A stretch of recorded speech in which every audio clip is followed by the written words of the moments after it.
And we are back.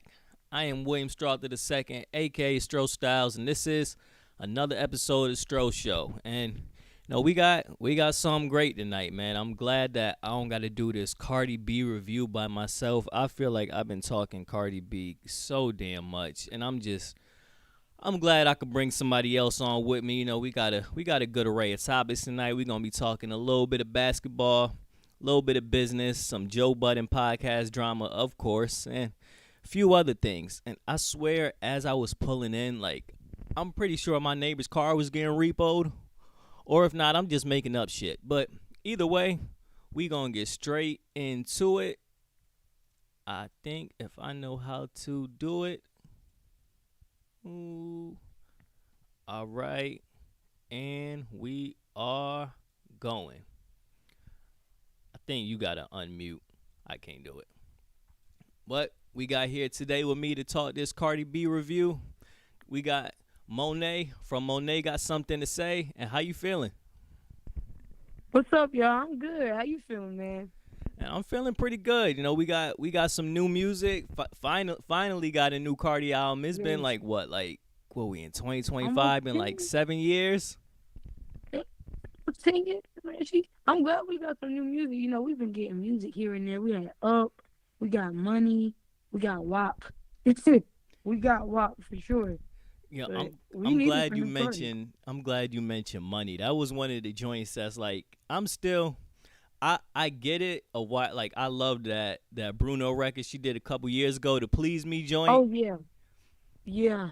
I She get also did Taki Taki with mm, Selena and Ozuna. yeah. So like I get why certain joints ain't on there, but that's why I even feel like an album something could have been pieced together, like how Drake did his care package joint, where it was like just all the joints that kind of the Lucy's that dropped over the years, just put it together. Yeah. I feel like I something. feel like she might do a deluxe, though. I feel like she might do a deluxe. Oh no, I could smell a deluxe coming. For sure. she pulling out every stop. The deluxe might be where we really get the shits. Yo, for real. Because Yeah, I love the album. I ain't gonna lie to y'all and say it won't no skips. I ain't gonna lie and say it won't no skips for me, but I do love the album. yeah. Like I was a little nervous at first because I was like, all right, it's 23 joints. How many? What is gonna be? And then to finally get it, you could. It was it goes without saying that in the beginning that just some things just weren't feeling all the way right rolling into it. I think that got a lot to do, with label support and everything and kind of where things were headed and things were going. But I'm glad that when we Well, finally got the music, elaborate on that point. Elaborate on that point though. When you it, saying it didn't feel all the way right rolling in, like what do you mean by that?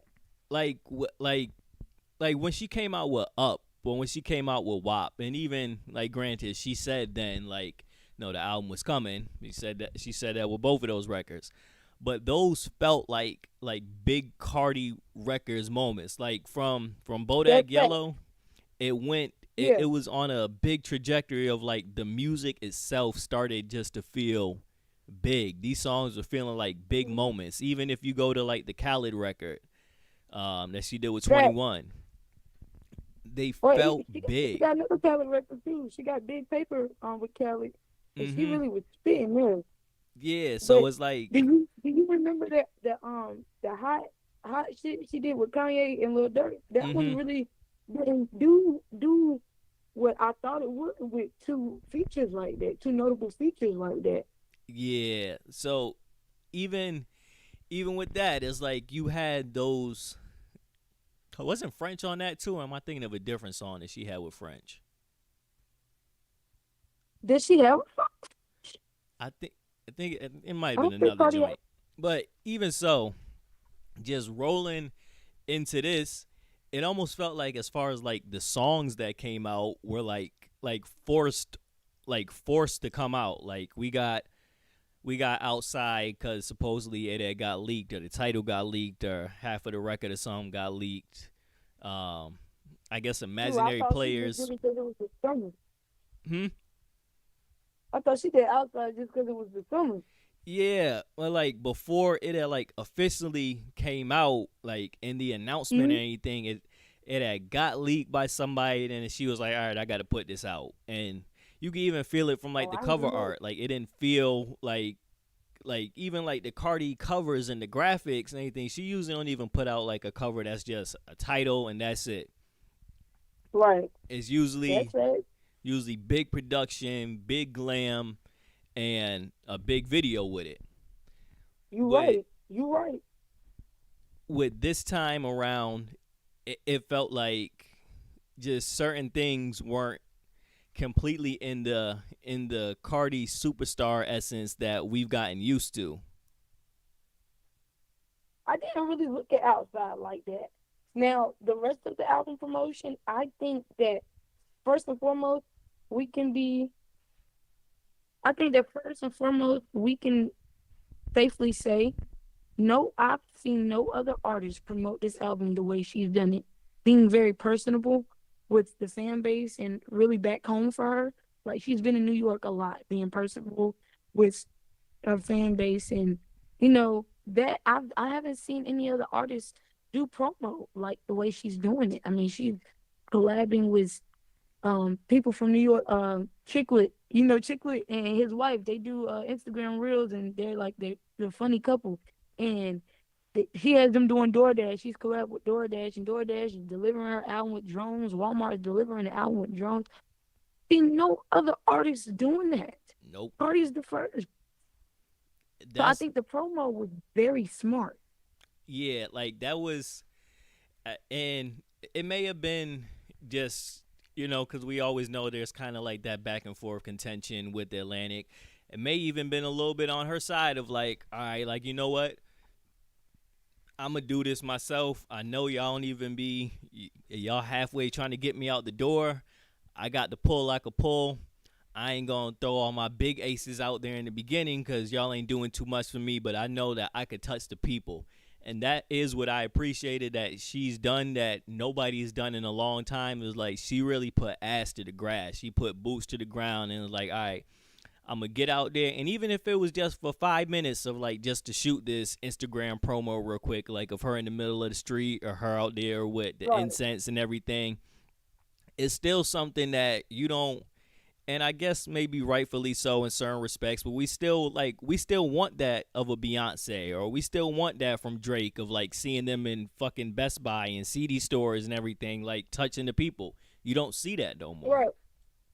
Right. And like to their, to give them, some benefit, they are like superstars. Like all of them are superstars. And it's very hard to do that. You have to have security and all that. That I do get, but just like I don't know, Cardi B, she symbolizes the humanity in it.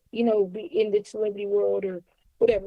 She symbolizes the humanity in it. Like she's not too bougie for it. You know what I'm saying? Like she never forgets where she comes from. Mm-hmm. And I think even though she is very vulgar, and that's just her. She's very vulgar. She's very outspoken. He does symbolize like the come up, like the definition of it. Like we watched her come from just having funny videos on Instagram to loving hip hop to now Cardi B, like Cardi B, and Mm-hmm. it's just it just symbolizes the come up and the humanity in it. Like I never forget where I came from, but I am an icon now. Like this Yeah. is who I am. That was so like through and through these 7 years, that is something that I can truly appreciate from her. Of like, yo, like she's clearly ascended beyond the Bronx and beyond loving hip hop and the Cardi with the chip tooth that we knew, but she still kept the essence of her. Even if sometimes Right, it's even if sometimes it can feel like a little bit manufactured, like like I'm saying, like maybe she was only outside or jumping through the trains for like just for that promo and everything. But she still took the time to right, say, yo, this is my essence. I know what people are going through every day. I know what they love from me. I'ma still give them what they loved from me. right. Which is just being her. Mm-hmm. Like I think most of her fan base will say that. Yeah. Really, after music, we'll listen to whatever you drop. Just cause you, like you're not fake. Like I mean, we all know personally. I'm just saying, like we don't. I don't get unauthentic. Like I get from some other artists that Yeah. I would choose not. So yeah, that's yeah. And like when we get to like the music of the album, I was saying before, I was worried with the 23 joints, but I can thoroughly say Mm, that I'm satisfied. Like we know like that she ain't always in there with her own pen writing everything, but the writing on it is great, and I was I was worried because of I imaginary. give you some pushback. Mhm. I'll give you some pushback on the pen thing, but I'll leave it to after you finish your finish. Sorry. Oh no, I was just gonna say, um, on like imaginary players is where I started to get a little bit concerned, just as far as like Mm. delivery. Like her delivery for the lyrics sounded a little awkward than we've known her to be. I think I would have liked that song maybe if I just got it on the album and just as like an album cut, and you get surprised with like she bringing it to New York with the J feature and everything. But outside of that, I think the delivery on like the entire project was just it was A1. And I think maybe imaginary players kind of gave people a unfair idea of where we could be going with this. But I think she blew that out the water. I think first of all, the album is phenomenal. Like I said, I do have a couple of skits, but Imaginary Players did not one of the skits. For me, I think that Imaginary Players for her maybe she was a little bit nervous. Because this is well, it's not originally Jay Z's beat. Mm-hmm. Um, but this is like this is New York. Like this is a representation of New York, and yeah, you are representing Jay, but our penmanship was mad crazy. It was mad crazy, and I like the last part. She was like, "These bitches is nuts, ball sacks, and behind my back, bitches be tight like bra straps." Mm-hmm. That shit was hard to me. I don't know. They just had me in the chokehold for like 3 days. Yeah. I don't know. And like I think that would I think that's something like like, I come from music, so like when I'm listening to the music, I'm like listening sometimes like with a super maybe critical ear. And Hmm. like as especially as I get to the album now, and I don't know if it was like an intentional thing, but like imaginary players, it sounds nothing like any of the other songs as far as like what you hear from a Cardi B song. And I don't even want to get like too music technical of it, but like you get like a lot of like stacked vocals and like panning and separation and kind of, and maybe it was Right. because of the type of song it was, of like it's an old school kind of flip. On imaginary players, Hmm. it's just straight vocal, like it's the single vocals. There's a couple stacks in there, but like they're really lower as opposed to like what you get throughout the rest of the album. It's like, and maybe that was part of the point of like, yo, I don't want you focusing on the crazy stacks and the inflections. I want you focusing on what I'm saying. And like I agree I with you. think That that's what it last verse, was. that third verse, that's where I was really like, damn. I wish she stepped into it a little more, cause like where she start going with the flow and everything on that last verse is like, oh shit, she kind of going somewhere with this. Right. Yeah, it was hard, and I ain't gonna lie. I wish the song was longer. So I agree with you on that. Cause Yeah. he's like the flow was fire towards the end. I wish it would have gave it another 45 seconds. But I do get what you're saying.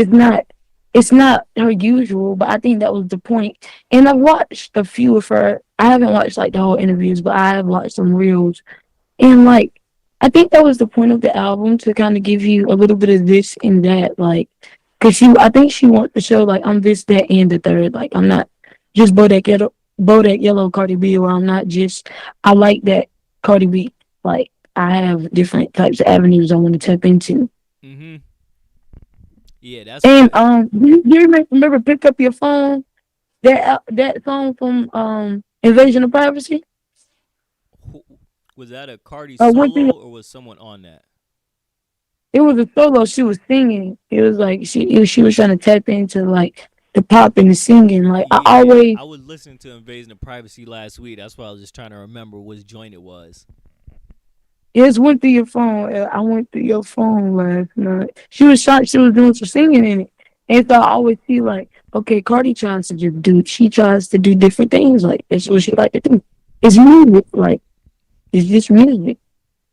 That was what I really liked from the song with her and Selena Gomez. I know sometimes people don't Hmm. always love it, but like I love that on that song, like their voices blend almost like so effortlessly that I can't tell when it Hmm. goes from anything like Cardi hitting her couple notes to when it goes back into Selena.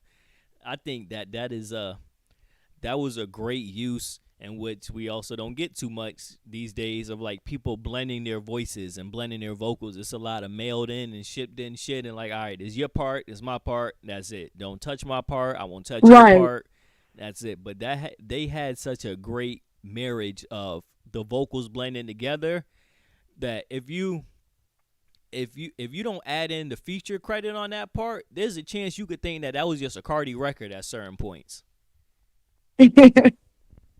I definitely agree with the unison and the harmony in the vocals part. I will say that it wasn't my top 10, but I definitely do appreciate the unison in the vocals. I'll say that, and it's kind of like a nostalgic thing for me because like I grew up watching Wizards of Waverly Place and things like Yeah. that, and so just to see the collab is just, I don't know, it just brings back a sense of nostalgia for me, and just like I said, even like Cardi coming from Love and Hip Hop. I grew up watching Love and Hip Hop, so it's always a sense of nostalgia for me when it comes to it either way. Which is why I say I'm biased when it comes to it, because whatever she drops is whatever she drops for me. I'm gonna listen Mm-hmm. to it regardless. Yeah, and like kind of back to the like forced into the releases, and the thing like as I'm going through it, I feel like Bodega Baby just like we should have had that in the summertime. Like there's no reason that that shouldn't have been Yes, dropped in June. Like when I yes, close my eyes and hear that yes, song, I see a Sunkiss commercial. I see fucking Macy's yes. and all that shit. Like that's a easy chop 15 seconds of this song and it's on every commercial for the rest of the summer. Right, right. And And that's so, what was crazy. And maybe not even June. Like she should have dropped it in May. Like mm-hmm, really the springtime for like spring break, spring fling, things like that. I was out, done by that. I was like, what? Not that it's a bad thing because like there is still like things going on. Like for us, we have homecoming and stuff coming up. But like we, our culture, we're not gonna really listen to Bodega Baddie like the rest of other cultures will, and how we would all tie it together and mix in with other cultures. You know what I'm saying? yeah, like yeah, Like that's more. that was kind of my only thing with Bo. It was kind of like all right, she needed like that Latin record a little No, bit no, to no. bring that feel, and I like that it even beyond it trying to feel like a straight Latin record, you can feel like the New York kind of Bronx element in it of it. Obviously, even beyond the title, it And feels like all that right, was like the this biggest is some part. New York Spanish shit. Yeah, like that was the biggest part. The And only then, thing, um, what happened? no, she had posted like back in the day when she was at the bodega or sitting on the counter or whatever at the bodega. Like she was posting like, like I'm really a bodega baddie. Like this is like really where I came from. And a lot of parts of the album when she dissects it herself in the interviews and like on her story, whatever, it really comes from where she came from. A lot of this album is a stem of where she came from in the beginning Mm-hmm. and just showing like she never changed. Like, like I like the joint, but like I feel like there's like a like Bad Bunny is missing from it. Even if we take Bad Bunny, I feel like Mark Anthony is like there was a portion of something that's like we Mm. supposed to have a little bit of that. Well, let's work on the Mark Anthony part though. What do you think? Like, what do you think he would have added? I think that's when I think he adds like makes the song a little bit longer cuz like Like it's the joint, and that's why I can feel it being like a perfect commercial song. But it's like it's one of those songs on the album that's like, all right, we in, we out, nothing. I, I, Right. we ain't doing nothing in between. Is that I feel like if you It, add in just someone on the end and kind of like do like like beat breakdown a little bit, you slow it down a little bit. They add in that feel, you could really get the little bachata movement going on in there, and then you bring Mhm. that shit back. That's what Yeah, really just knocks it a little more. facts. No, you're right. And I think I would have loved Bad Bunny for it, but Mark Anthony would have been a feature that is new, and it would have opened up a new lane for like a addition to another audience. You know, hmm I Um, think. What was your favorite song on the album, though? my favorite so far, and I kind of expected this from the when I saw the feature list, expecting this is how it's gonna go. My favorite so far is that Janet Flip Principle. Yes, yes, That shit yes. go. I knew you was my twin. I knew you was my That twin. shit go. Like I don't know. Like I love. Like I I like her in her R&B ish kind of popish bag, and this album kind uh, of solidifies a little more that I'm comfortable with Cardi in her popish bag because when she do it, she don't go too damn far. mm, She like, all right, I'm gonna give y'all a smash that could be a smash, but I'm gonna still keep it in my lane, in my bag a little bit. And that song, that's one of those. Another one, what is yours? um, right now, I mean, Principal and Safe are like at the same height for me. What I was gonna say about Principal though, to have Janet Jackson as a feature is iconic for me. Like, what? Mm-hmm. Who else is doing that? What? Like, what? You brought Janet Jackson out back outside? Like, what? I love That was Safe. crazy for me. Um. I love Oh Safe, yeah, but Safe. I think I'm also a little biased. Like anything that Kalani's on, especially lately, I'm loving it. Mm, That's not I even like a feel question. you. He killed Folded. Yeah, yeah. He That's killed that. that. Like I'll be refreshing my phone every Friday of like, all right, yo, like when we get the next Kalani record, when we get something else, when we get another one, yeah. I feel you. Then another one of the joints that I was Her really feeling. lyricism. Um, at first, I was feeling like I could do without it a little bit, but that hello, that shit remind me of Shawty Low.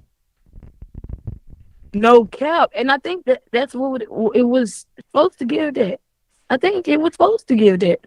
Yeah. And that's what made it hard because it's paying homage. And she always does that with Southern hip hop though. He did that the first album Mm-hmm. with Chicken Bob. Yeah, she that's what I love about her. She pays homage to hip hop. You know what I'm saying? Yeah. And that's great. Yeah. Like definitely, like you could feel it in the hook of like, all right, yo, Hmm.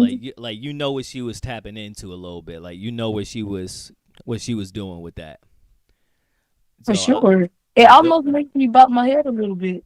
yeah. So like those are the ones that kind of really stuck out to me. But I gotta be honest, as I get through and I get to salute, that made me say, "Damn, Yo, yo, I miss her and Offset, yo." Cause that's Amigos record. you Without think question, you could hear that's where a Migos Offset would have record? came on salute, or where Quavo could have came in on the hook just by like those Zaytoven feeling piano keys. It's like, God damn it, man. Okay. I feel the I feel the Zaytoven part. I wouldn't say I don't know. I wouldn't say like it's a song that Migos meant to be on. I definitely feel the influence though.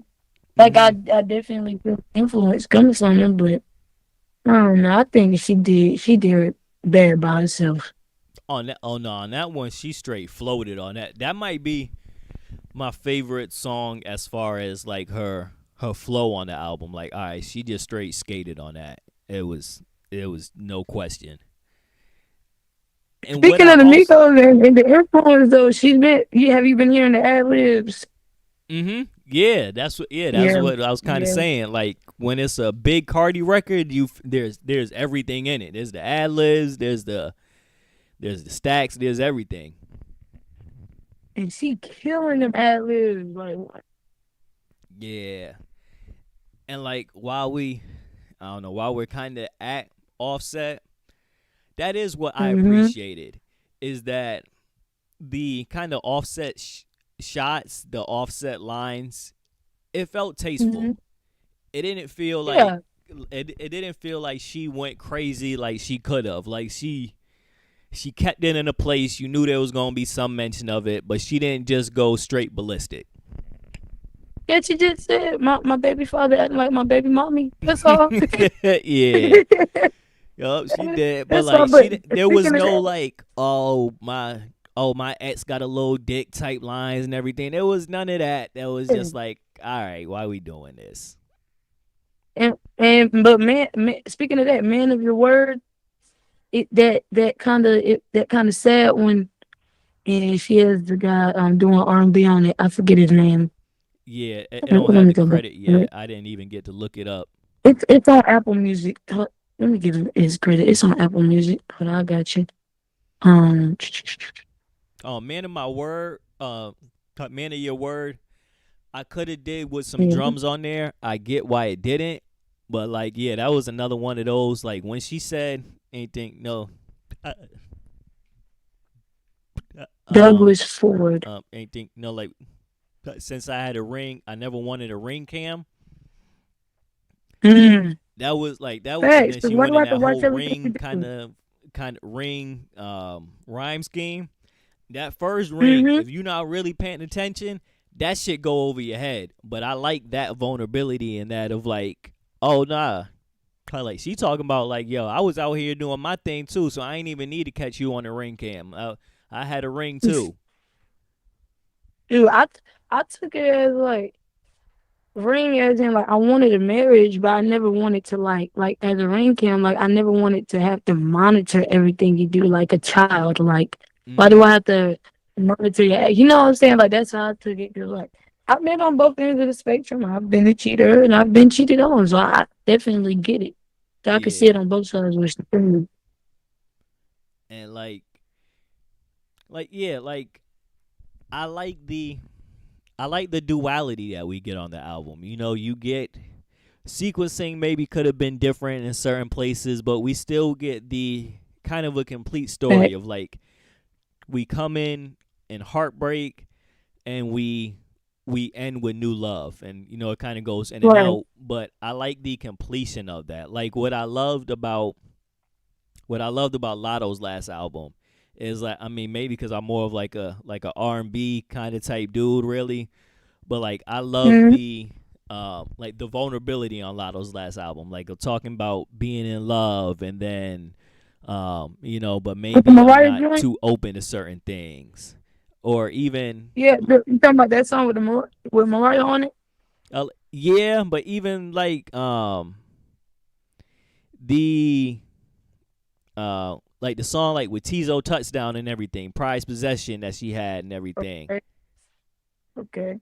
And then Okay. um like or even like on like my favorite Nicki album is the Pink Print, because we kind of get that same thing again where it's like it starts in heartbreak and then it finishes in new love. Like you get that duality and a kind of completed story, or at least completed story of like this chapter is wrapped up. Now walk with me as I enter into this next one. And I like that she was able to give that on this album. You know, she was able to give a place of, you know, more vulnerability, which I did appreciate that she didn't spend anything like these 7 years and say, all right, I'm gonna just give you all a bunch of club records. Like she went into her life a little bit. Right. And I think that ties into like the title, Am I the Drama? Like, is my love life the drama? Like, do I draw this attention type? Mm-hmm. And she also she people I don't know, some people like to say she's a bully. But her speaking on like, the little fake beefs people try to start with her and things like that, like just her speaking on it, she didn't. It gets heightened in social media and then like the initial rap beef and all that.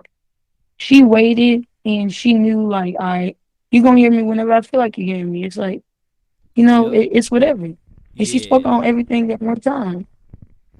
And like, yeah, I like that. Um, I think for me personally, I like the. It even sounds crazy saying this. I like the on my back record or whatever it's called. Um, but I definitely like like the heartbreak kind of records a little bit more. Anything like shower times when she gets into that line of like sometimes I want to fuck you up, sometimes I want to fuck. Like that's real. Like Yeah. that's one of those lines that like all right, everybody can relate to at some point. And did you know in the On My Back song, Janet Jackson, she was in the intro of that one too. Oh, I gotta Uh-huh. I I gotta look do my I tend digging to a look little at more. I look at the credits a lot. Yeah, that's one of those things that they took away from us. It used to be so easy. Well, nah, I'm gonna go and get this one so I can have the physical and I can open it up because that's one of those shit. Now I guess Oh, it I is still do qualified that. as back in the day of like, yo, when you got the album as you listening to it, you reading through it. Yes. And I still do that. I still buy the CDs. What? My car got a CD player. I play CDs. I mean, I don't lie. I burn my own CDs still like we used to do back in the day. Like, I burn my own CDs, but like, I like the natural stereo system in my car, but I Mhm. still like the CD. So, if you really truly like an artist, like, or truly love music, you know what I'm saying? Um, you tend to be more detailed when it comes to it. So, Yeah. I So her like, doing the vinyls and then like the special editions of them and all that, mhm. like that's in like the artistry is. I don't just want to do stream sales. I ain't trying to do these digital numbers they talking about. Everybody paying 50,000 to make people's albums number Oh one yeah. and all this crazy. We not doing that. She said, I want to sell some CDs, Yeah, I'm sell gonna some go vinyls out that and we sell these got. CDs. Yep. Because I don't know if I don't know, maybe they really not making money from the streams. Oh hell Whatever, no, cause they they ain't talking about making no money from those streams. no, they ain't no. You know what I'm saying? That's what you thought some CD. They Yeah, ain't. think about that too. I'm thinking about where is the industry going. Her promo shows you exactly where the industry is going. 'Cause I'm a history major, so I Mhm. look at the root of things. You can see that these screens it is sell off. And even the bigger artists saying we got to sell these CDs. Yep. And she's saying it in a way like we really got to sell these CDs, y'all. Like buy these CDs. If them out on Apple Music streams, you pay subscription for Apple Music. I don't get paid for that. Like they really saying, and they going on tour. Like everybody's going on tour. Do you see? Like they're no Mhm. longer making money digitally. The COVID era is over. It Yeah, that's is that's back. a The wrap. tours, the actuality, the tangible ness of it is back. And they're saying like, we got to do this for real. Like this Mhm. is back to life, back to reality. Yeah, if we want to have sustainable careers, we got to sell some CDs cuz they all on tour, but like, tour is that's a luxury item now. Them tickets is going up everywhere, just like how But how's she sports gonna go on tickets is tour going up. So they pregnant? like, all right, all my fans might not be able to go to the tour, but yo, buy this album then. Yeah, but let's touch base on this pregnancy though. I ain't saying that she can't go on tour pregnant. We've all seen her do it before. But why do you want to be pregnant every time you go on tour? I I, I I don't mean, I don't I don't got I don't got too much there. Lord Jesus, I don't understand. I don't understand. I I don't do even not I don't understand even that. know. It's like what I appreciate at this time is at least she knew that was coming and she said, "All right, man, you know what? I'm still doing it." And I mean, Right. we going to see how many dates actually get kept on the board, how many dates are truly fulfilled. I just think that it is damn it, so you got me talking about it. It's, I think it's it a lot. is. I'm just speaking on as a woman. That's a lot on your body. Like as a woman, that is a lot on your body. Yeah, like, let me see I if I know can that for pull up like the. like we get our look, we get our thing once a month. We all get tired and all crazy with our hormones. Imagine pregnancy, 9 months of that. Man, what? And you on tour? That don't make no sense to me. I wouldn't do it. No, not me. Yeah, and Mm-mm. like with 30 tour dates right after, like that's a lot. But I think. Just preserve yourself. I just think people like just preserve yourself. Like not criticizing like you can't do it. Like a woman could do anything. We could do anything we put our minds to. But I'm just saying like preserve yourself. We could wait. You know what I'm saying? I Hmm. would rather wait. I mean, I would rather shit. wait But anyway. like we see Beyonce do it. Beyonce going bust out some twins, and then she had them twins right on that private jet, and they gonna hit these stops. Crazy to me. No, that's still crazy. That's crazy to me. It's still crazy. I don't care who do it. That is crazy to me. It is a lot, but I mean, when she been Mm. wait she what I can respect is the fact that she like, all right, I had this crazy ascension that maybe she hoped for but didn't see coming, but I had this huge ascension very, very fast. I got pregnant with my first one when I was about to go on tour, didn't do the tour, and then from there kept descending, kept having kids, and she figured, like, she did it. She did it all at once. She became a superstar, a wife and a mother, all at the same time. And she chose to Yeah. say, you know what, I'm a make this music. I'm still a million, possibly $1 billion, well, $1 billion for somebody, $1 billion brand, and I'm gonna lock in this family. And when I get back to it, because I really do want to do it, I'm gonna do it. And now we hear of, like, we get in this second album, and she's like, hey, you know what, I'm gonna keep pushing these babies out because I want to make this family bigger. But I really did want this, like I said, like 8 or 7 years ago. So I respect the fact Right. that she's like, yo, I'm adding to the family, but I'm gonna still do this dream. I haven't done a tour yet. I'm gonna go and do this tour. It's a And, lot. and I'm doing it. I'm just like honestly, like even thinking about it, like thinking now that she say like, regardless of what she's still doing it as a mother, as a wife, or right now as a girlfriend or fiance or whatever. She's still doing it all into one. Yes, and also think about it like that is her culture though. She's Dominican and Trinidadian, and they have kids, man. They pop them out. Boom, boom, boom, boom, boom. They have a lot of kids. That's their culture. That's their culture. So that I do understand. But even still, with all said, I don't care. I wouldn't. I'm not. No, there's no way you can carry a child and be on stage 30 times. And Yeah. sometimes, have you looked at? Sometimes it's night after night. I think my conclusion to that point is these celebrities need new doctors. These doctors are not giving them the right advice. They should say you need to be on. And and that's crazy that these labels put that workload on them like that, knowing that their bodies need rest. I think that needs to be researched. That they need new doctors, and these labels need to stop putting their bodies through turmoil like that. Yeah. Yeah. Yeah. I can't. Uh, you're right. You're right. It's a lot. And I think that's a little bit of how we even, he a man, but I think that's how we get into, like, the whole kind of Chris Brown thing, where we get Chris Brown on tour for 365 days, 365 days a year, and they just got him That's a out lot there. on your. Yeah, that's all. I mean, that's a lot on any person's body, but I mean, I know they choose to do it, but like, Lord, those dates, and then like all the people and the fans and things, like, just Hmm. like I'm just more of a like I don't know. I like to think of people's mental health and stuff like that. Like, you have to have time to yourself. You got to be around all these people all day. I don't even Yeah. like being on the phone all day. And it's Mm-mm. like, it's also like it's a quick tour. It's 30 dates, but it's 30 dates in 2 months. So on, even if we talking averages, that's a show every 2 days. That's a That's lot. what I'm saying. In general, that's a lot. So which means that, and it's Mhm. probably not that average. So which means maybe some days you might get 2 rest days, but then on the next day you might get 3 shows back to back to back.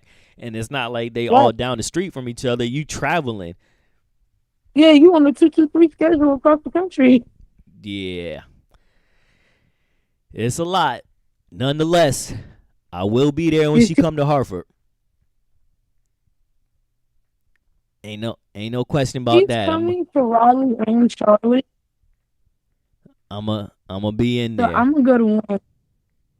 But Mariah is also going on tour, and my friend has named me a Mariah girly. I love Mariah Scientist, so but it's one after the other. Like the days are one after the other. Mariah's in Atlanta, and then Cardi's in Raleigh the next day. Mhm. Yeah, it's a So lot. I don't know if we're gonna make that switch. I ain't doing all that now. I ain't doing all Mhm. that. Now, I'm definitely going to Cardi's tour. what what excited me, and I think what we was all waiting for, is when she started shooting on this album. And damn it, when she started shooting, Oh, she was letting that thing off. yo, Like what? when she and we could tell, like you could tell, like when she was shooting, cause I like that she kind of had like a little tagline, like she said at the end of the song, like it's the Grim Reaper, bitch. Like, oh, like this was something that she was sleeping on, but the shit wasn't dead. She was gonna come back for it at some point. I Mm, like it, and there's a lot of yo, shooting on it, that. yo. You want to start with JT, or you want to start with Bia? Cause they both, I'm looking at them both on the ground right now, zipped up. So. And she said names. She didn't do subliminal. She said names. Mm-hmm. She said names. Kept it straight. Yeah, like And to speak on to Joe Budden, he ever talking about whoever wrote this. Well, he's a 68-year-old man, always talking about women. Understand that. He's always talking bad about women. Why does he do that?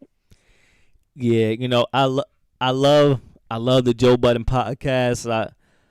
I love Joe. Some good people over there, but I did say the other day of like that was the thing that I didn't agree with at all, of when he went and damn near like broke the news of Cardi being pregnant. I didn't think that was right.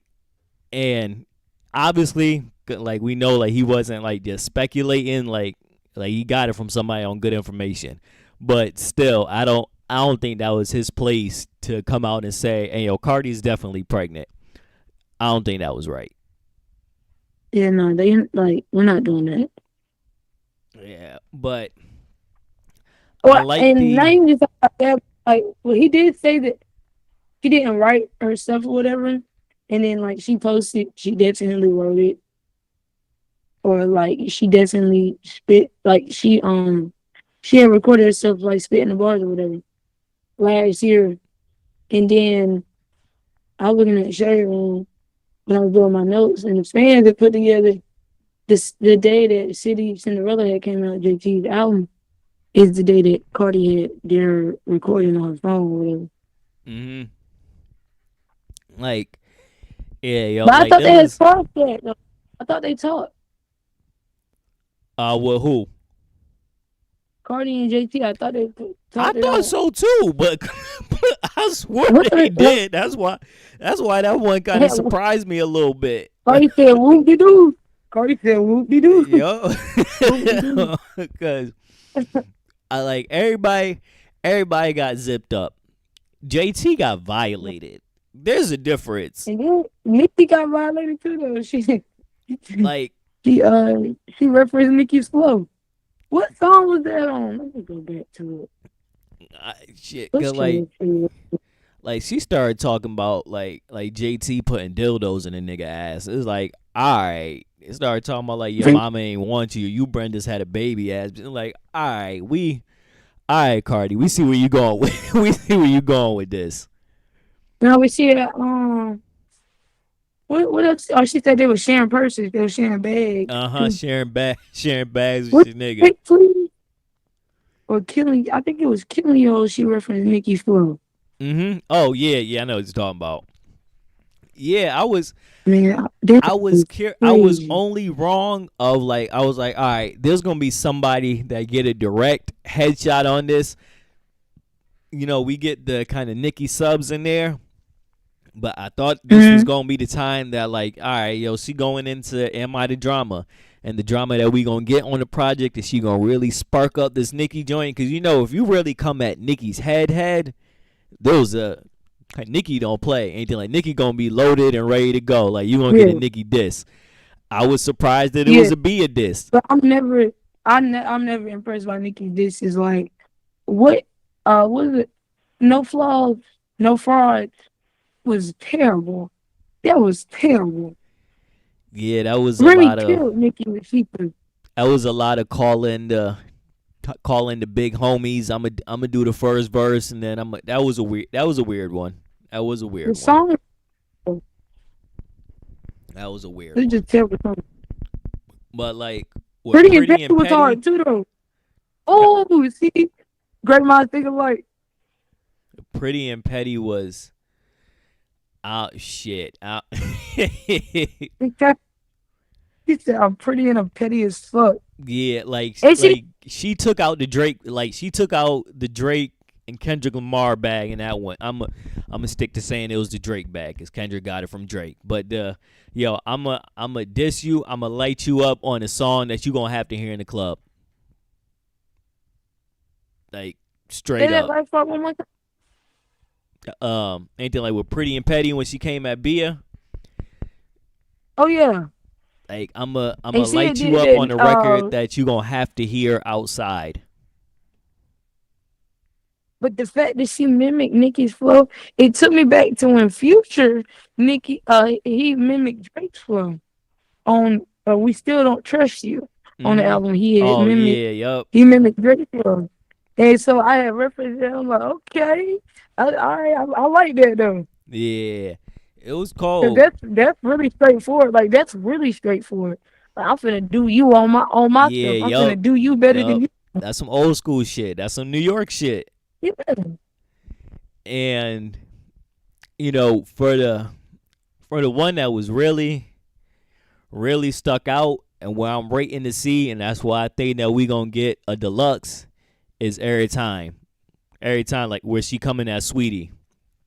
That was Oh yeah. That's a hard record. But I wish I had the clip of where she was talking on the Breakfast Club the other day. She was talking about a girl that gave her flowers, and come to find out that she fucking her man and everything. But she said she scrapped the Why song. would you do that?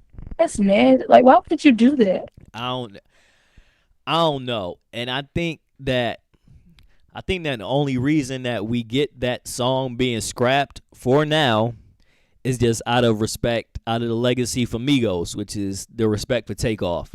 Because I think once Cardi comes out and confirms it on wax, like that Sweetie who was with Quavo was then fucking Offset, it starts to kind of taint the allure that's already been tainted a little bit of the Migos of like, all right, man, The how yeah. does this happen? Like, how was you messing with a girl that's gonna go and mess with your homie's husband? Like, mess with Yeah, your like is it cousin's even husband, not even your homie, your cousin's husband. yeah, like is it even worth that? Like that I just don't be getting that. Like people are slow. Like that is a stupid thing to do. Like honestly. Like that's stupid. Like I don't understand. I mean that's their life, but that's idiotic. And Yeah, for him to go for it, this I don't understand. Like what sense of brotherhood is that? yeah. So I think that might be a reason that song might have got scrapped for now. Because I think that if Sweetie go out and jump out the window and want to get crazy, I think that record's coming out. And I think that's where that might be something that we get on the deluxe. Like, all right, you know what? You wanted to jump out the window, and it might be one of those situations where she just needed to jump a little bit. and she gonna let her have Mhm. it. Okay. Oh, that'll be Okay. interesting. But even as we, I was expecting a little bit more, like court bars. When the leaning into the am I the drama as we get her winning that case. What Well, I think the album at the end though. the only place that I feel like, and I get why she did it. I feel like the album could have been named something different, just from the perspective of, I feel like it heavily gets that title a little bit with her either being freshly divorced or still married, but having a baby with Stephon Diggs. And I feel like that's one of those things that she like, oh, like when this comes out and people find it, they're gonna be talking crazy. And there's people talking online crazy, but I think as the masses and majority, we've just wanted this music so much for so long that we just really wanted to deliver. If she didn't deliver, we was gonna call crazy shit. And two, like most of her fans is adults. It's like, all right, you gotta have an opinion on like, that's a little crazy, but at the end of the day, most adults done did some crazy shit too. They ain't like, all right, man, that's your business. You gotta raise them kids. So I think that Yeah. aspect is where we get a lot of the album, the reason for the album title of like, am I the drama? Is this messy? Yeah. And like I said, like she's vulgar, so if she's vulgar, why would you have your kid listening to it? Don't turn it off. That's what you're supposed to do. Turn it off. Play Mm-hmm. something else. When you stop feelings, then you can listen to this in my house. That's what my mom was there, bro. It's simple as that. Like what? It's Yeah. simple. It's simple words. Have control of your household. Mm-hmm.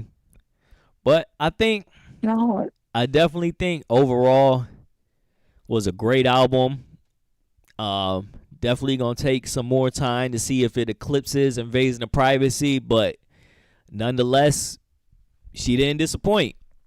And shit, that's all. That's all we really could have hoped for, is that did she deliver or not? And I think she delivered. Bobby, she delivered. Yeah. So, we definitely gonna have to do another one of these reviews, because I know we got a lot more music to talk. Hopefully, we get some more music to actually talk about. But I think this was definitely dope, man. Y'all go make sure that y'all go check everything out. We doing. We got some more music. We definitely got to come back with another review. I got to make sure I do your show too, man. I can't just have you coming over here giving me all the goods, and I can't go over there and talk my shit. When you want to come on there, we can get on this week, Tuesday or Thursday. Shit, I'm with it whenever. We could figure that out. We could lock it in. All right, bet. Let's do that when we get off here. I bet. Well, I appreciate you coming on, and that I was able to talk about Cardi without having to sit there with my male face the whole time and be like, yo, why this nigga talking about Cardi B for the third time in fucking 2 weeks by itself? This made it Have a you lot heard? easier and better for me. Have you heard Offset? I don't know. I feel like it was a great. I ain't gonna say it was a follow up to the album, but it was great to have both the albums around the same time. Yeah. I do like Offset's album. I will say that I like both. Well, I haven't listened to his first one, but his second, third one, I definitely love the albums. Not gonna lie, Mm-hmm. and love that record. What? Bye. What? Yeah. I still gotta dig into it a little bit more. I'll be like, that's Well, one of we'll those. do that on my man. I ran it a little bit, but it took me some time. It took me some time to really get into the Migos. It took me a long time. Once I Oh, finally came maybe around, I was like, all right, Offset be going. So I gotta really kind of dial back to that one. I think for me, I grew up on Amigos. I'm from the South. Like I think it's a Southern thing for me. It's Mm-hmm. definitely a Southern. I Yeah. still listen to that, like Young Dro, like so, like Metro Boomin's Futuristic album. That was a Atlanta homage, and most people probably won't understand maybe like Southern rap like that, but I Mm-hmm. just love a Southern reach, so And like that's why I from listen like to. that snap kind of era, that swag surf kind of era, Yeah, that um the swing it. shit. I'm trying to remember what was the name of the producer that was doing kind of like that digital kind of spacey sound back then. Fuck, I can't remember his name. I'm gonna remember later. Well, yeah, it was definitely a lot of that feel. Yeah. Yeah. What y'all make sure that y'all go check out Monet. What Monet got something to say, and we definitely gonna do this again real soon. All right, I'm out, y'all. Peace. Hey, be safe, man. All right, and you too. All right.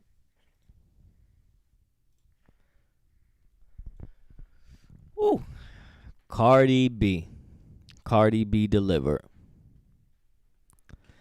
Man, we still got a little bit more. We still gonna be talking some sports.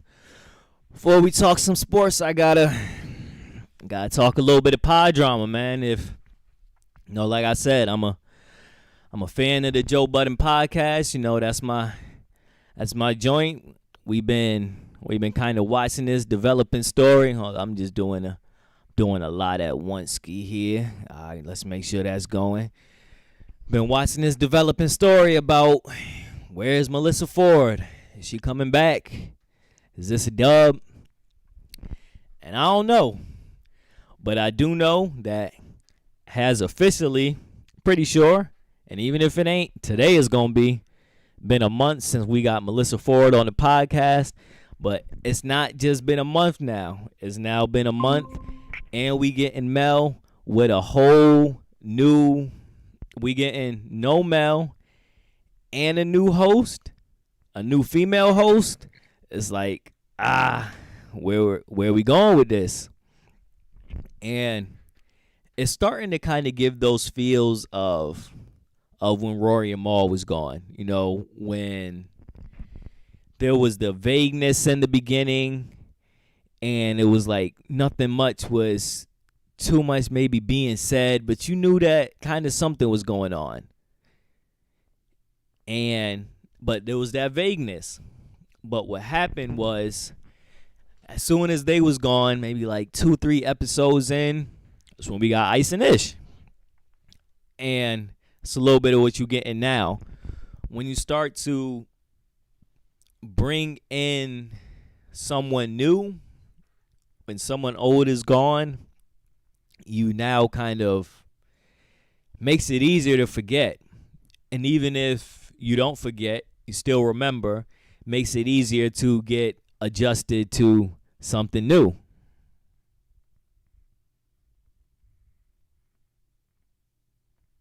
Hold on. Ain't in for something new. And I think that is something that over time Joe figured out he had to do, of where he's talked about, of like these rotating seats. We can have certain people for these days and certain people for these topics. And when you got 6, 7, 8 people on a show, it definitely makes it easier to not get connected to people as much as when it was just Joe, Rory, and Mal. So now we got Mona here. And it feels like she's kind of pulling the Flip on Flip. I remember when Flip first came in, and it was that disruption, that loudness, and everyone at the podcast was kind of just a little uneasy of like, all right, where is this going? And it seems like she's doing that to Flip now. She over there talking about big dicks, and Flip is not having it. Kind of brings him out of his element, makes him a little uncomfortable. And that is something that it'll start to add to that blend of chemistry of like, all right, we getting something new. What we were missing a little bit and maybe waiting for an answer on, we're still waiting for an answer. But while we're waiting for that, we got something completely new coming in. So I think that's going to be really interesting. And even now, like before, I remember like when Rory and Mal first, I think they might have did like 1 or 2 episodes, maybe by themselves or something like that. And it just didn't feel right too much. We've gotten a good amount of episodes where it's the Joe Budden podcast with no Joe.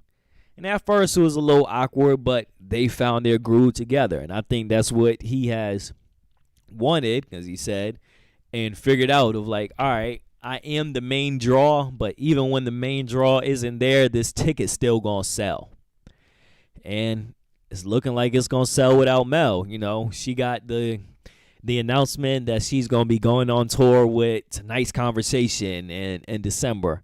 And I don't think it'll be 2.5 months before we get a real answer of something, but even if it's to then, we will get something soon.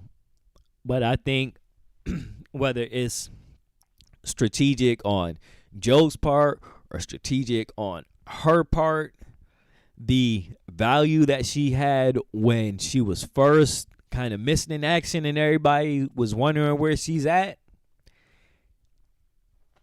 is gone now, or is starting to fade. You know, things happen quick in this content and media space, and it might be dwindling.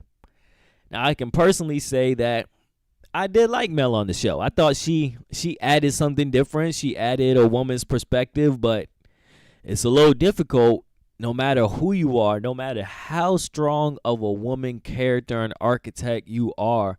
It is difficult to be on a show with 5-6 other men and you are the single woman voice. That's probably how sometimes, you know, we got the dog pile on Mel thing, and I think that played a lot just into the show's dynamic, man. But sometimes you get a show's dynamic and you don't love what you signed up for. And sadly, the maybe part of the problem with this pod is when that dynamic is something that worked so well in the favor as far as entertainment. Because at the end of the day, it's not a music podcast anymore. It's an entertainment podcast. And the shit would be entertaining. But I would like a world where we get Mona on the pod and we get Mel on the pod, because it brings some reinforcements, you know. So maybe when they starting to push on Mel a little bit too much, you get Mona to kind of jump in and hop in and give more pushback, and it just creates more of a dynamic of a conversation, as opposed to they done back Mel into the corner, and now wherever they was going with it, we've reached the end, we've reached the wall. It makes the kind of full conversation and circle be able to flow a little bit more. And, you know, when you get that kind of expected moments of like where everybody on the pod kind of has their arguments with each other, seeing back and forth between Mona and Mel at some point would be interesting. So I would like a world where we could at least see what the both of them on the pod sounds like. Will it happen? Who the fuck knows? But next, we will be, well, I know what we covering next. But in case you got some ideas on what we should cover next, drop it in the comments, drop it in the chat. You know, we rushed into this show so much that I ain't even get to say, you know, go get you a No Backup Plan shirt. You know, if you want to support this channel, support what we doing and everything, that's the best way to do it, man. We got the merch going. We got that. Just go to NoBackupPlan.Shop. Get you a shirt. We got some new colors coming soon. We got the acid wash shirt that is supposed to be up there, but I think somebody took it. Got those coming. You know, if you want to even, feel free to drop a donation to the show. The Cash App's right there. I ain't too humble to say, go and donate, man. Support your boy. Go on the Cash App or go on No Backup Plan. Next, we going to be talking a little bit of basketball. Might be a little bit of worst take. Might think of a better name. Might not. Might get hit with a copyright. So I have no choice but to think of a better name. But before we get into that, I will be right back. This is where an ad break will go, but damn it, we still working on that.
Oh yeah.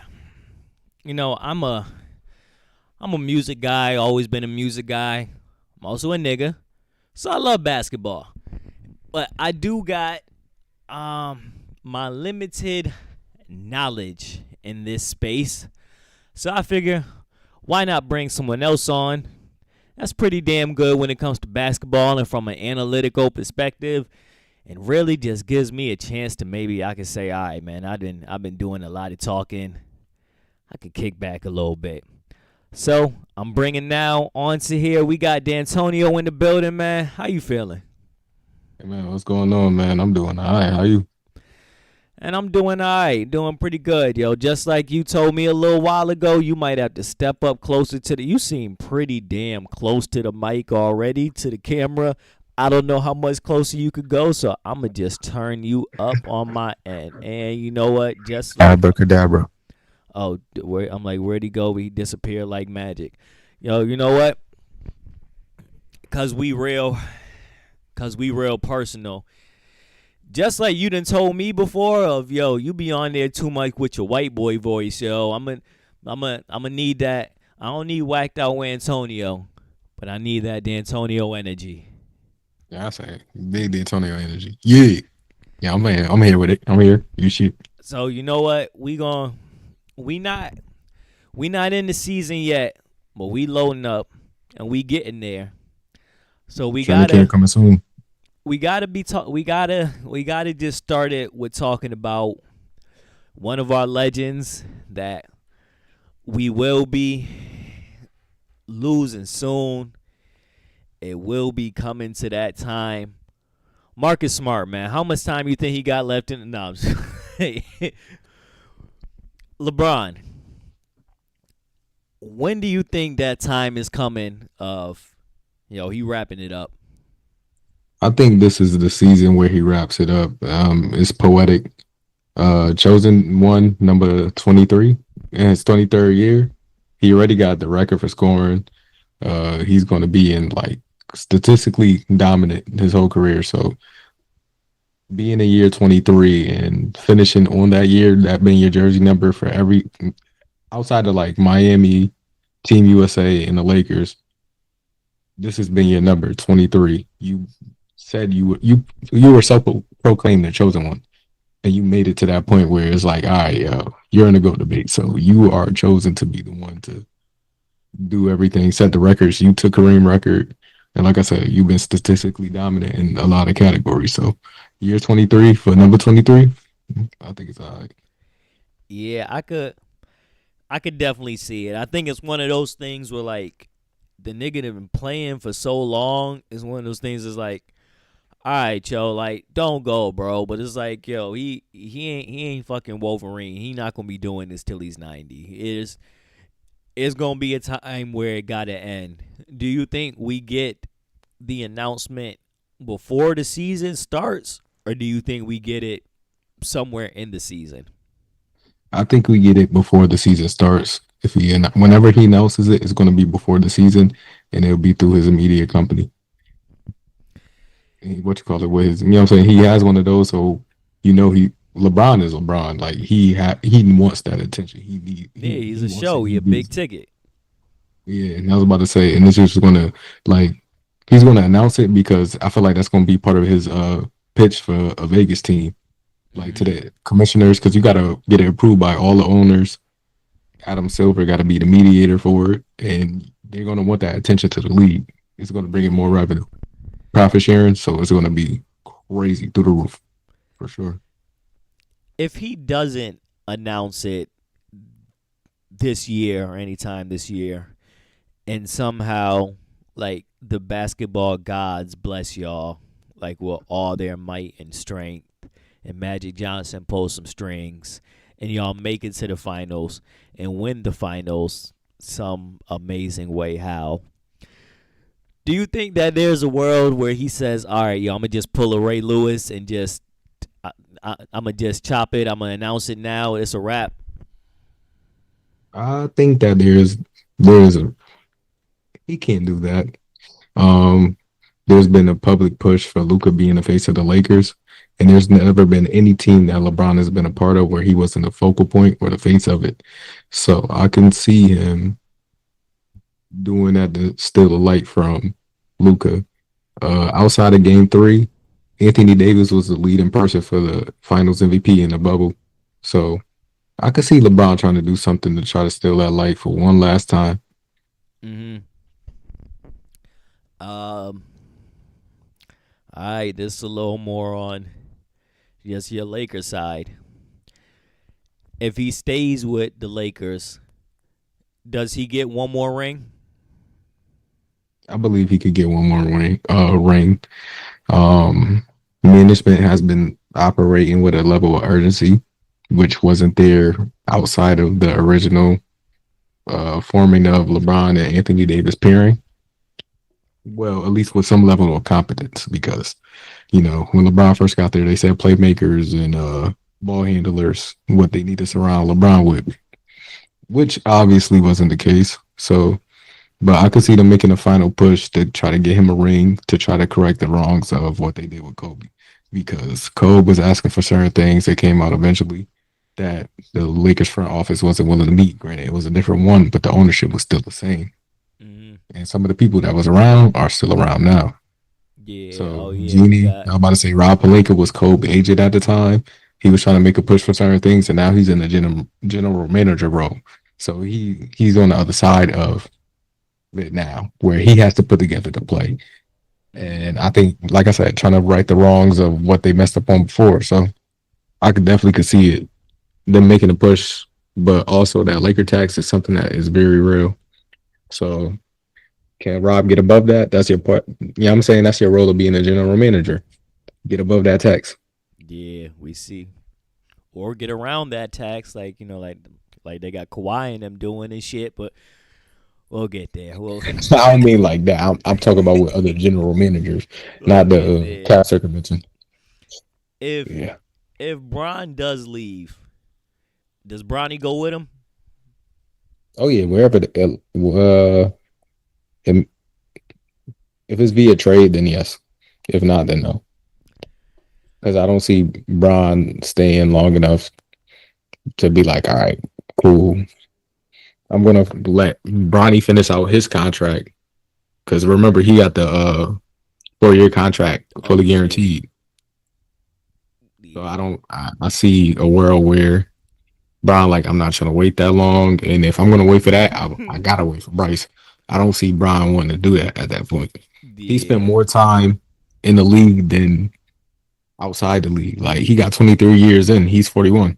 Hmm. You do the math, you know what I'm saying? Like, dog, you'll wait 41, at least 41 games out the year. And that's not counting the days spending for traveling and stuff like that. And then he's a Laker, so you got the Grammy road trip with it going for the week. Like, he been doing this for a long time. I think I would. I understand it, but I feel like I would respect it more if when it happened, if it happens, if Bronny's like, I get it, but now I'm trying to stay over here. Like, you pulled your strings, you threw your weight to get me in the league, not just get me in the league, but on this team. I'm LeBron James Jr., but at some point I got to start burning my own path. Like I'm a kick it over here, and if they throw me back in the G League, I'm a grind my way back. If they throw me to another team, I'll figure my way from there. But I think it'll benefit Bronny, and let's just say Bron give us 2 more years. It'll benefit. Did we lose you? Oh, No, no, it'll I'm here. I'm benefit here. Bronny if he says, you know what, in this last year while you still here, I'm gonna start burning my own path. And I might be more beneficial for him to do while he's still in the league, because then you might have a chance of like niggas still wanting to stay on Bron good side. I was like, all right, we gonna send him somewhere else and see what he could do with something else, or keep him over here and see what he could do while his dad is still in the league and while we still kind of want to generally stay on his good side. I could see him if he wanted to create his own path. Rich Paul was gonna is his agent. He could have been picked by a couple different teams. The reports was like, we wanted to do this, but out of respect for da da da. So it was like, if he wanted to create his own path in the NBA, he could have done that. But I think Bronny is looking Yeah, to but make he his thought own. shit was Like gonna be sweet. he Shit was was sweet. about to say, imagine him going to Golden State. That could have been different. Golden State said they wanted to draft him, Yeah, but they're trying to play the long game. yeah, and like something like that is where I think would be like super beneficial for him, where you get to learn from Curry. That ain't the tallest nigga in the world, but shit, by at least by paper and stats and maybe a little bit of eye test, is the best shooter ever. So it's like you get to learn of like, all right, you don't got to be the tallest, and maybe you're not gonna have the craziest three ever, but you gonna learn how to run your ass around this court and find your spot in the mid range, or run your ass around this court and get enough time to burn where you could dish it to somebody else or throw you a lob or something, as opposed to like just learning from pops. Like I don't think that is complete. Obviously, is beneficial for him because it's fucking LeBron, but their game and play style ain't the same. He not a 6'8" power forward, a small forward, power forward, center. He a point guard. Yeah, I'm about to say like he's closer. He'll be closer to being. He has a better chance being Curry than he will be in the next Bron. But with that being said, like he can learn from Bron at any given point in time because that's his pops. So if he has somebody like, I wouldn't say Curry, like if he was to learn from a Davion Mitchell, a Keon Ellis, he needed a Gary Payne a second. Like there's certain people that's in place where you're more likely to be something in that category than the next star. Mm-hmm. Hey, how many people average 20? There's more people than ever at this current point, based off of yeah, the rules of the game and the pace and skill set that everybody has at this current point. But with that being said, you're more likely to make it to the league, learn how to play defense, make the right pass, learning the playbooks, studying the film and the tape and stuff like that. Like just being a basketball junkie and not necessarily and not having the ego where it's like, yo, I need to drop 20 points a game. And you could drop 5. Matisse Thybulle is somebody that casual will be closer to than, like I said, anybody else. Somebody in the league, Monte Ellis. You will be a lot better off trying to be Matisse I don't know if Thybulle you want to be Monte Monte Ellis, yo, when your other side was Curry, but I get what you're saying. Hey, Monte was Monte before then. Yeah, he was. Yeah. Sometimes you end up in the Marcus Smart boat, and you don't end up on the side of history that you wanted to be on. Yeah, man. I would have felt some type. The season I get traded is when y'all win the ring. Yep. Like I was there when y'all made it. Word. I wasn't just I didn't just get traded the year that y'all made it to the finals first. I was with y'all niggas when y'all first went to the finals. And was up in the series and lost. Okay, that's not too important now. We've got to that. That's just Curry said y'all won't win again, and y'all didn't win again. You want to finish this or not? I was about to say it's up to you, host. I was about to say I'm gonna rub the LA side, all right? Well, the Lakers side, not the LA side. I'm not an LA native. Yeah. And since we ain't in the season a little bit, not yet, gotta take it back a little bit. And it's good when the players give us a couple gems to reflect on themselves, so we just not wildly doing it. Like we know that Westbrook wasn't too thrilled when KD took his talents to the Bay. We got him recently talking about it and basically saying the same thing that he done always said of like, yo, why would you do that? We could have won something over here. And that's cool. But if KD doesn't go to Golden State, how does that affect LeBron? Like, how many rings does LeBron win? Where does that affect his trajectory? I think that he has at least one. I think he has at least one more. I think he beats Golden State because Golden State, you know what I'm saying, after the 3-1 comeback, allegedly they went to Draymond went to go talk to Durant talking about teaming up and stuff like that. So Mm. I think it was time where it's like, all right, we realized that we couldn't do this thing again without some like another heavy hitter. So they had to go get KD. Yeah. So I think LeBron gets at least one more. I think that it gets tricky after that. I think a lot of teams gear up. It's hard to predict the league, but they see a trend and they look to go against it. Like where it's like, all right, we need a stopper for this. We need a stopper for that. It's not like, all right, boom, we're going to try to get another person that's versatile that can play multiple positions and you know what I'm saying, facilitate at a certain level like a LeBron. They're not trying to recreate something that Cleveland had. They had their own scheme. So I think that he at least gets one more, but it definitely gets tricky after. Does he get one more on Cleveland, or does he get one more with still going somewhere else like LA? Like, does he win I believe that two he in doesn't leave Cleveland? I don't believe that he leaves Cleveland. I think that if he wins another one, then especially with them circumstances, he stays in Cleveland. I don't think he goes to LA, and I believe LA at some point they would have pulled the move or they would have secured another star. And I think that they get one at like, outside of that. But I think LeBron, I think he eventually leaves Cleveland, but the motivation wouldn't have been there as soon as it was at the time. Like you got Kyrie, he left, Mm-hmm. and LeBron was going with Jordan Clarkson or Larry Nance as his best. Nigga Like out it there was, playing with janitors out there like he Mike and going to the finals and shit. yeah. I think what you call it. He just had a whole bunch of people that wasn't supposed to like at the time. They're good players, and you see that a lot of his teammates at the time is still in the league today. So it's not like they just went Yeah, that is MIA. Like true. somebody, Some of them niggas is still around, yeah. fucking sweeping the floor and shit. They still there.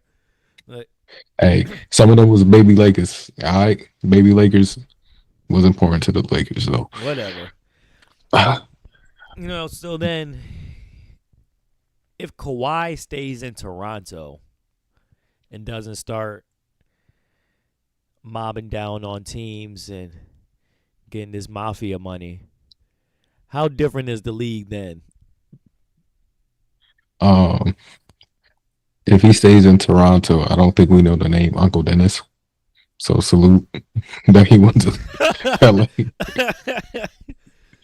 But I think that at the time it was looked at as like, yo, Kawhi carried this team. But then when you really look back on it, you had Fred VanVleet, you had Kyle Lowry, who was hooping at the time. You had Pascal Siakam, which is eventually a star on a different team. And that's how it go a lot of times.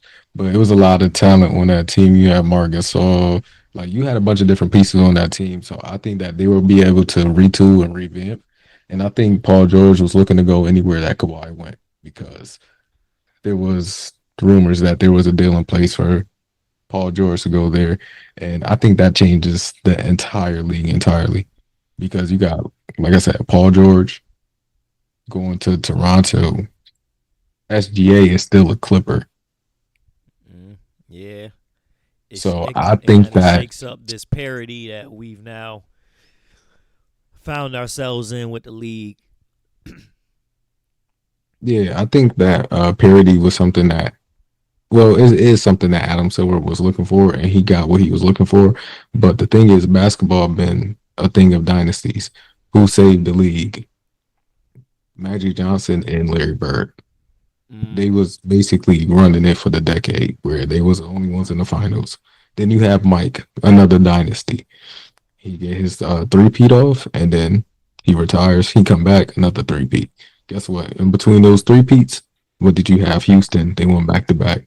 After that, LA come in. Shaq and Kobe era, and they dominate. By the time Shaq goes to Miami, he wins one with Wade. What happens? Kobe go for his own kind of three-peat. He wins two. He go to the final 3 years in a row. He wins two, so he gets to five. And then you have the Heatles and the Spurs, and then you have basically LeBron versus Golden State. Yeah. So you have these rivalries and these.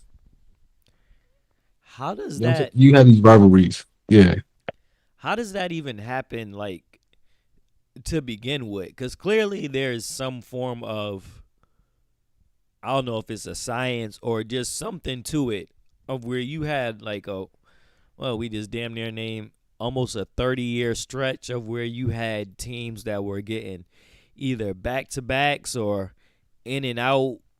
This is the yeah. first time that this shit didn't happen. How did that happen to begin with? I think with the new CBA, with the first apron and second apron, and the rules that's attached to it, it leads to create more parity because teams don't want to operate at a certain point if they don't feel like they have a winning shot. Hmm. So if But I'm more you, of talking about like, God damn, I'm trying to get that out for a minute.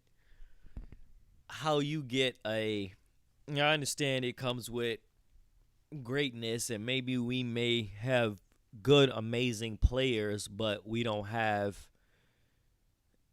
You had Mike come in what in '85, and then 10 years later you had Kobe come in, and then mhm, 8 years after that you get LeBron come in, and then 4 or 5 years after that you get KD coming in, and then around that same time you get Curry coming in, and then before that you got Magic and everything.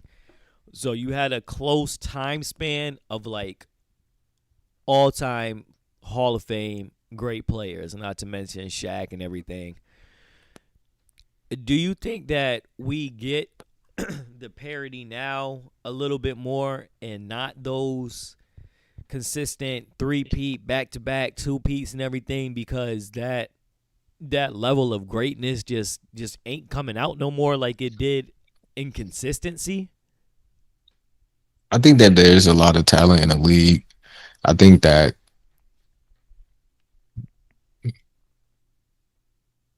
there's a lot of talent in the league. I believe that there is reason that they want, like Adam Silver want to try the parody route because we talk about small markets, big markets, but then it's like we're in the age of the social media. So what does this market size matter if you could be reached by everybody by pressing a couple buttons? You know what Mm-hmm. I'm saying? You type something up and you could just basically be marketed anywhere. So whether you're in Utah or LA, if we want to push the button for you and to be marketable, it'll be the case. Ian Edwards has been in the discussion for face of the league, but I'm saying he be tweaking. So what I'm saying. Then So he be tweaking. It YN, is man, like, they be YN, and he ain't go as crazy as Ja though. oh yeah, yeah. I was about to say, yeah, crazy. Well, I was about to say, Man, well, it depends on your I was about to say interpretation. guns, guns versus AL that expletive is an expletive with expletive. I know what I'm saying he was bugging out, but it got cleaned up. Like that's not talked about as much as job with the guns. Yeah, So them NBA cleanups still are no joke, yo. Like who was the, what was it, Mikey Williams or something like that? oh yeah, That caught a, did he catch a body?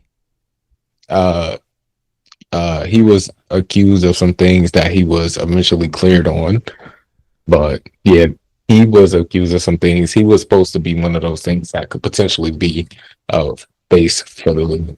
Is he in the league? So what? That, that, did he get drafted? Is he in the league? No, he is not at this current moment. Is he still in college? Yeah. Oh, all right. Yeah, that NBA cleanup is always that's always been so fascinating to me. Like even if you go back to the what was the mailman, Carl Malone. Yeah, that was a crazy cleanup. You go to just all of those. Just yeah, when it's time, when the NBA has one and they got to clean it up, it's gonna work. That's always been that's always been so fascinating to me. But the thing is, they try to push their buttons. Like I said before, Ja Morant was on national. I think his was his first or second game. Well, he played against Kyrie, and Kyrie went berserk, and they went to overtime. And this was when KD was hurt. Like this was post bubble when he was still recovering, or whenever it was. No, I think it was pre bubble, whatever. But it was a nationally televised game, and Ja went head to head with Kyrie. He ended up losing, but he showed up when it was time to perform, Hmm. and that's why Ja had that initial push. But he was bugging out, and that's why Ant stepped in and Ant showed up at every point. He said, "Yo, y'all know who some of the greatest is. That's cool. I'm looking to slay that person." Hmm. He I said, "Yo, respect that. before he before he went against LeBron, he said, yo, it's one of my favorite players. You know what I'm saying? He one of the best of all time. He said KD is his favorite player, but he Yep. was like, LeBron was one of them. What happened? I went against you. I took you out. First round, 5 games. So it's like, it is marketable. Yeah. How how long before he get one?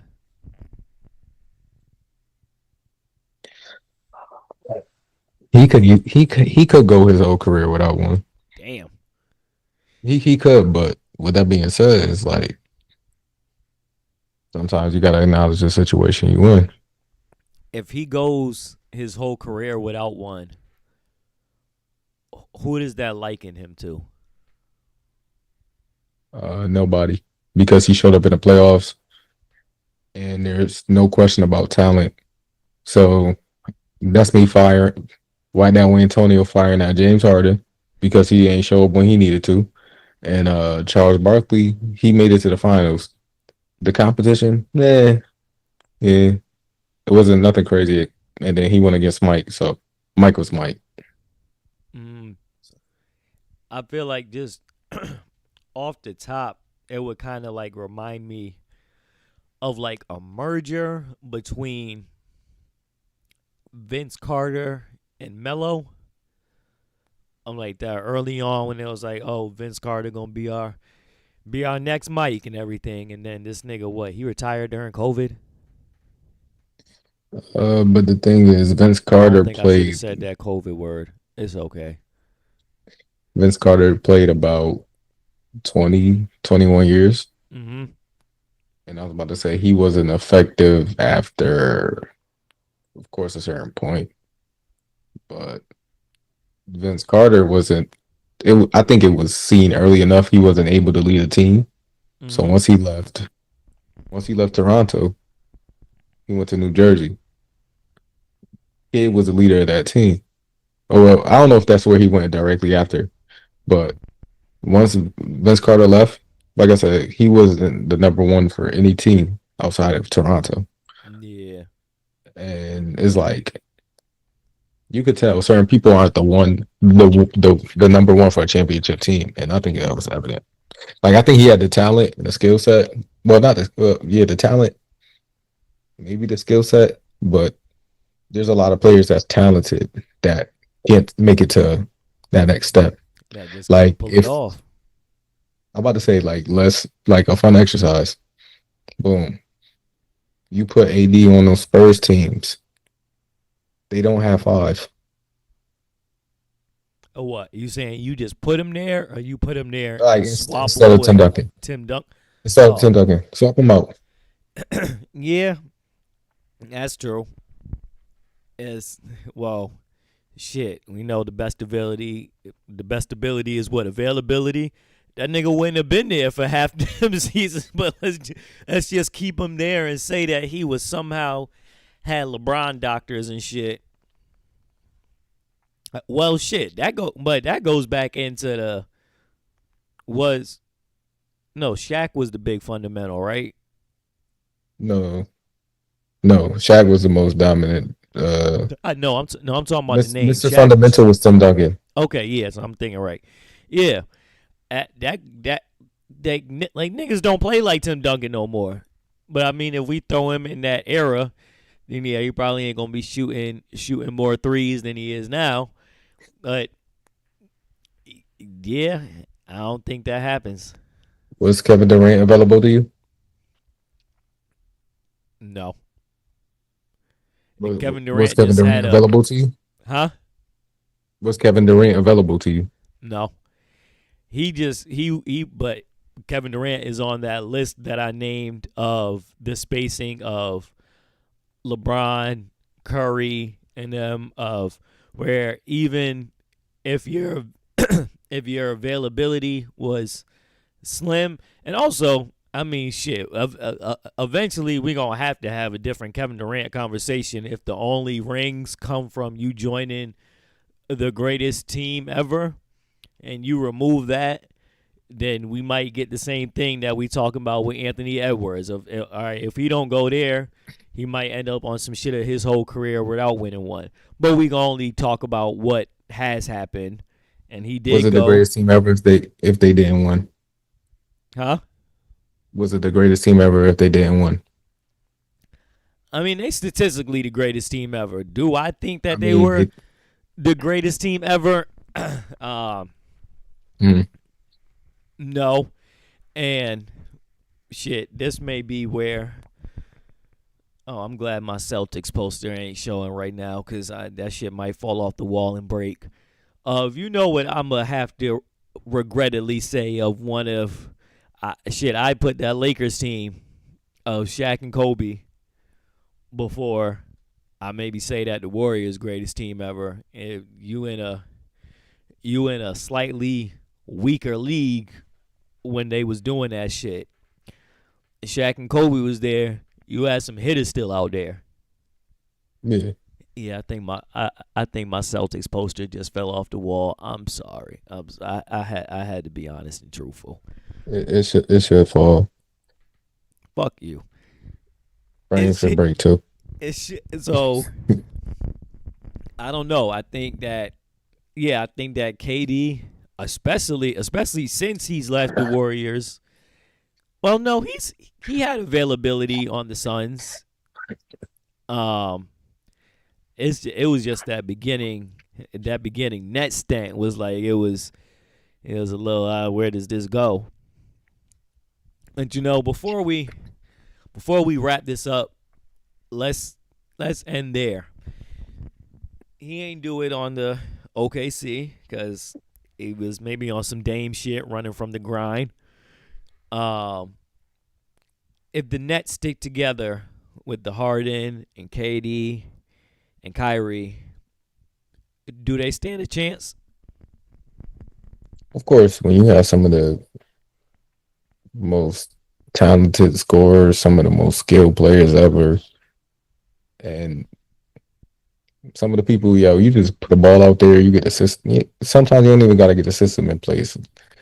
The limited amount of games we've seen them playing, they showed that their talent was enough to go all the way. Availability was one thing, and politics at the time as well, because the whole having a vaccine, Kyrie was opposed to it. I was like, I know where he's going. We could just leave it at politics. I don't know how YouTube still be feeling about that shit. So, you know what I'm saying? But and I don't think he was wrong. But yeah, so just him being what you call it, just the timing of this whole situation, I think played a major part in the role of that team. They also had Nick Claxton that was top 5 in defensive player of the year at the time. So it's like that was a talented team. and they had the players in place where they could have made noise. We didn't get to see it, so we can't say nothing definitive, but we could have Did seen something that was never done before. did Ben Simmons play with Kyrie and KD? Uh, did he actually play? Because I know Oh Harden yeah. and I know they got traded for each other. Yeah, I don't know. All right, maybe let's end there. I'm not too against him coming to my squad. Clearly, he don't want to go to any squad. What the fuck is wrong with Ben Simmons? I believe that he never had a love for the game. He was just ultra talented. Like he had one of the crazier metrics ever. He guarded the 1 through 5 position, and like he was equally effective against each position that he played against.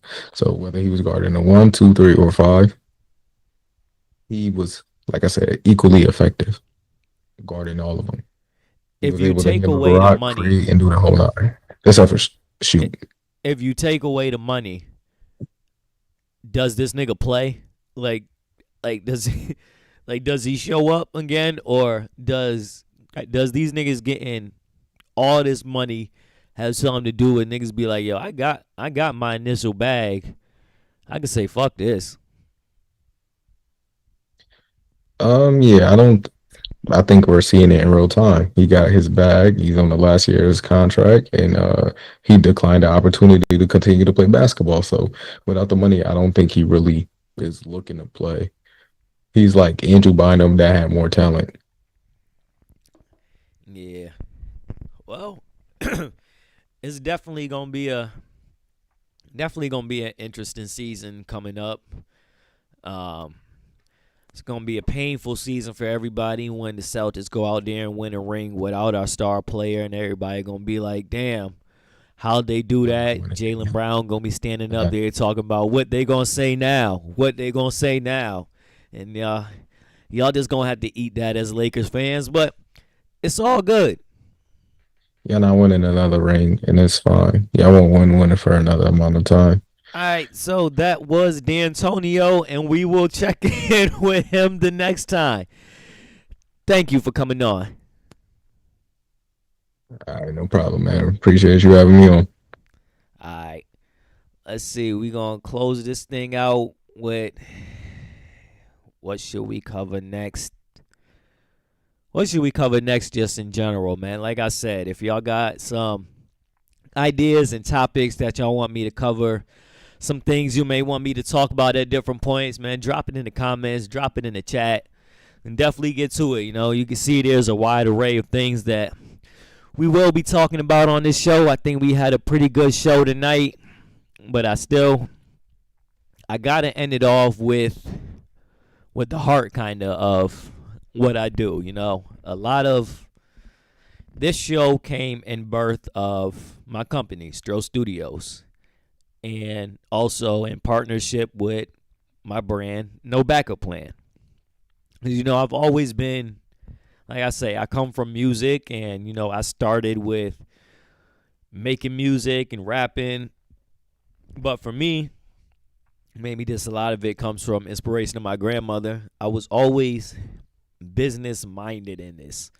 So I was never pigeon to, all right, I'm going to just rap and that's it. Like, I was selling studio sessions for people when I was in 7th, 8th grade. I was selling beats to people overseas when I was in 7th, 8th grade. You know, I didn't just say, I'm going to be singular in this music thing and I'm going to just rap and put songs out. I'm going to branch off and do other things. You can find your one thing that you're good at and then branch it off into other things. I say that because I think especially where the world is going, where the job market is going, let's stress that and emphasize that, because there ain't as many new jobs about to just pop up from AI as y'all may naively think. Things are going in a whole different direction, and finding a business, if you can do it, is very important. So, like for me, I started Stro Studios because it's always been something that was kind of inspired to me from my family and everything. But I found something I loved and said, you know, I can make as much money as I want to here. There's no ceiling when you got a job, or I mean, like when you're working for someone else. At some point, there is some type of ceiling. But even the ceiling part aside, but kind of back into it, the greatest piece of owning a business is that you can get promoted quicker and quicker and quicker. All it takes is just you putting in that work to go from $1,000 to $100,000 in a month, however you willing to put into it. And I think now with the job market and everything being what it is, it's important that you at least spend some time, just maybe every week or every month, just locking in and saying, yo, like, can I start a business? What can I start? And with nowadays, like there's so many things you can start. Like what I love about now is that, like with basketball, like how we just talked about, every kid, at least in our culture, at some point has the dream of, I want to join the NBA. I want to be an NBA star. And we obviously know that can't happen for everyone. And yeah, you have overseas where guys go and play overseas and everything, and that's always long-standing been a thing. But now what I love even more is that guys can go out there and girls can go out there and make a career of playing basketball and not have to be in the league. Like one of the YouTubers and just creators and athletes that I love the most is Devontae Friga. How he was able to take being a D1 college basketball player, graduated during COVID, didn't get to finish his basketball career because of COVID, and then was able to say, you know what, but I still love this game. I want to keep playing, and was able to start doing park runs and making that into a huge thing where you had hundreds, if not thousands of people coming out to watch him play basketball against the local dudes in the neighborhood. And then you had he turned that into more shows, and all right, I'm gonna bring out more people, and from that was able to, I think, make a Patreon and everything. But at the crux of it, was able to make a career off of playing basketball and not have to be in the NBA. I think you got the same thing with Jesser now, where he's able to play basketball, this game that he loves, and turn it into a career without having to be the route that we that we always thought it would take to be. So I think that is the blessing now of, if you just get really creative in your brain, you can take that idea and that dream that you had that maybe seemed it was so singular before that you could only do it in this way, and you can find something else. You can find a way to still do it in a different manner, and even, but I still do understand that everyone maybe might not be, a business person. Like you'll be thinking, and because there's still a lot that, regardless, when you come up with a great idea, there's still a lot that comes with actually sustaining it and making it run. So I do understand that everyone, at the end of the day, just won't be a person that owns their own business. But you got a lot of you out there that got a lot of people that, damn, I've been trying to get you got a lot of you out there that got a lot of people that maybe follow you on Instagram, or a lot of friends on Facebook, and a lot of people that come to you for recommendations on stuff, or you just been that person that just knew a lot of people.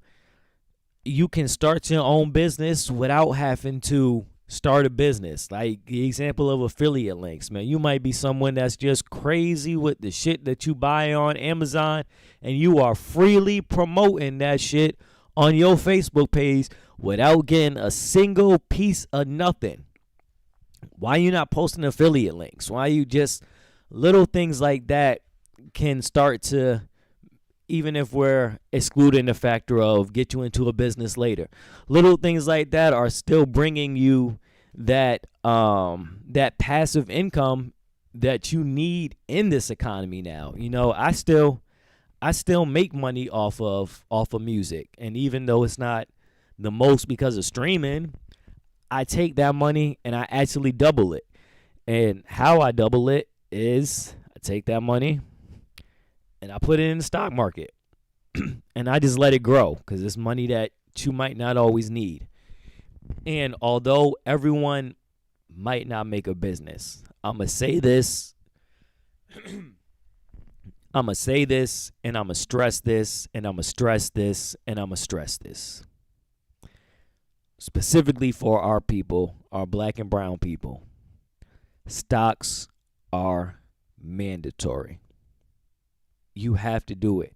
You have to play this game. If you really want to be wherever you want to go, wherever you want to get to, this can't be something that you say, well, I'm not smart enough for this, or that take too much money, or that takes whatever. Man, there's a lot of platforms, anything like, shout out to my brothers over there at EYL, where you can just go online and learn information for free and learn how to get into this game. And that is the most important thing and life-changing thing that you will not just do for you, but you will do for the rest of your family and generations to come, because there ain't going to be 1,000 and 100,000 more jobs opening up when you have grandkids. But you can set them up and get them on a good trajectory before they're maybe even in a thought process of being here. And the way that you're going to do that the most is with stocks. Like I said, everybody not going to be a business person, and that's fine. But everybody has to have something in the stock market. It's the only way that you're going to really grow your money while you're making money. So you got to go out there and learn it. And, people used to say, you start off with the things that you like. And I don't necessarily agree with that, because the things that you like might be a company that is in a shithole and they ain't making no type of money. But that could also be another process of how you learn. It's important to learn how you learn, and some people learn quickly from the failure. So they'll put their money in a company that's maybe on the downside and don't got valid books, or they ain't really turning a real good profit year over year. And you'll figure that out, but you gotta do it. Something that, Ian Dunlap has always talked about for a long time is 2 Tech 2 Index. If you don't really know where to get into in the game, ETFs are a great place. You got the S&P 500, you got QQQ.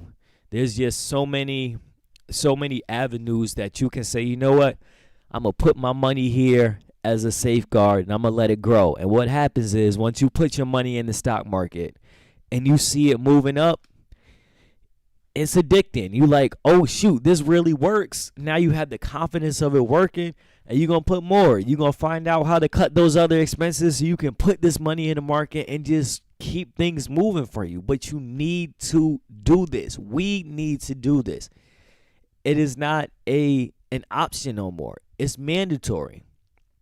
And, then, of course, you get your stocks, and maybe eventually you like, all right, I know there's ways that people make even more in this, and you start learning about options. What I suggest is that everybody kind of really knows is how to put their money into regular stocks, buy and hold, and that everyone learns how to swing trade.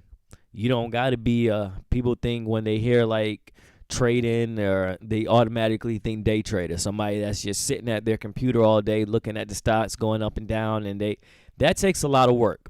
It does take a lot of work, but you can still make that sameish kind of money with swing trading. And I'll let you kind of go off and do the research on it yourself, but you could buy something right now or tomorrow when the market opens, and in 2-3 weeks that money done doubled and tripled itself, and the stock done only went up $2. But these are things that we have to learn now, and we can't be afraid to learn and say, oh man, I don't need that. No, you do.